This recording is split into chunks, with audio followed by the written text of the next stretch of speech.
এখানে বসা অবস্থায় আপনারা কোনো গন্ধ পাচ্ছেন কিনা? আমি কিন্তু একটা গন্ধ পেয়েছি। এটা একটা সভ্য জনপদ, এটা আমার গর্বিত দেশের রাজধানী।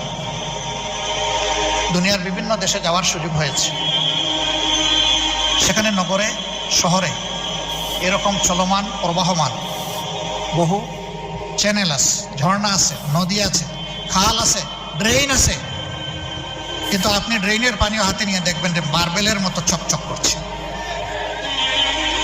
কেন? তারাও মানুষ, আমরাও মানুষ। আমরা কেন দুর্গন্ধের সঙ্গী হব? আমরা কেন পলিউটেড ওয়াটার স্ট্রিমের সঙ্গী হয়ে দুকে দুকে মরব? হাজার রোগ কেন আমাদের দেশে এই কারণে বাসা বাঁধবে? কপাল আমাদের এই জায়গায়। আমি বলেছিলাম আমাদের আল্লাহ অনেক সম্পদ দিয়েছেন, সব জায়গায় বলি একটা সম্পদের অভাবের কারণে আমরা পারলাম না আমাদের দেশটাকে বাগানের মতো করে সাজাতে।